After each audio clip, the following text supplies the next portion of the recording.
دواپێکەکانی داعش بەرەو کۆتاییە.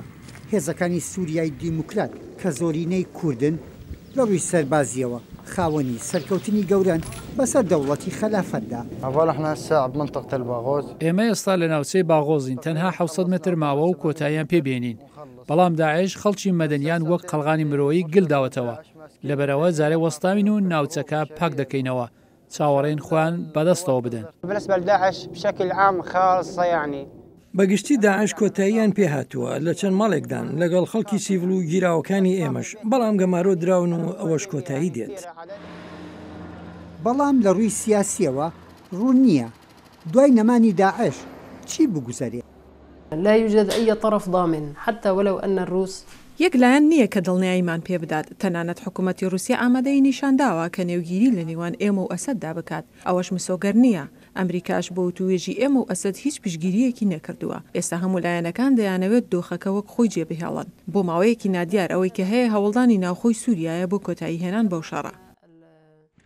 ئەگەری پاشەکشەی سوپای ئەمریکا لە سووریا مشتومڕی زۆری ناوەتەوە، فەرماندەی هێزی هاوپەیمانان بەڕابردایەتی ئەمریکا پۆڵ لاگامێرا بە ئاژانسی ڕۆیتەرزی ڕاگەیاندووە ئەمریکا کۆمەکە سەربازیەکانی دەبڕێت لە هێزەکانی سووریای دیموکرات ئەگەر ببنە هاوبەشی ئەسەد و ڕووس. بەڵام ئایا بژاردەی دیکە لەبەردەم هێزەکانی سووریای دیموکراتدا هەیە کە تورکیا لە هەڕەشەکانی بەردەوامە؟ الأمريكان يسعون لحوار. ئەوەی ڕوونە ئەمریکا لە هەوڵدایە بۆ دروستکردنی وتوێژ لە نێوان ئێمە و تورکیادا لە پێناو ئارامبوونەوەی ناوچەکە و دۆزینەوەی چارەسەری و ڕوونەدانی هیچ هێرشێک لەلایەن تورکیاوە. بەڵام ئەو پلانەش ناڕوونە. ئایا هەوڵەکەی ئەمریکا سەردەگرێت؟ هێزەکانی سووریای دیموکرات و دیمەشق لەو شەڕەی چەند ساڵێکی خایاندووە بەکەمی کەوتونەتە ڕوبەڕووبوونەوە.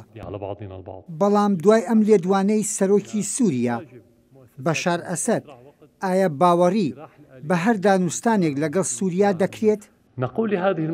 ئێمە بوو گروپانە دەڵێن کە لەسەر هاوپەیمانیکردنی ئەمریکا گرێویان کردووە.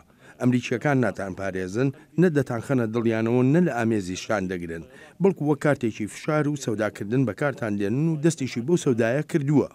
بەرپرسانی تورکیا لە ڕێگەی لێدوانەکانیانەوە دەیانەوێت ئەو ناوچە ئارامش کە دوای کشانەوەی سوپای ئەمریکا بڕیارە دروست بکرێت لەژێر سەرپەرشتی ئەواندا بێت. بەڵام بەرپرسەکانی سووریای دیموکرات بەوە ڕازی دەبن؟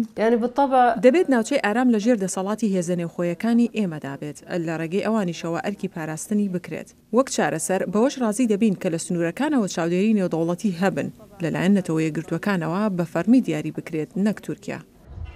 دوای کۆتایی هاتنی داعش لە سووریا وا چاوەڕوان نەکرێت ململانەی هێزەکان سەختتر بێتەوە. ئیدی ئەو هێزەش کە شەڕی مانوونەمانیان کرد بە وتەی بەرپرسەکانیان چاوەڕێی چارەسەرێکی سیاسی.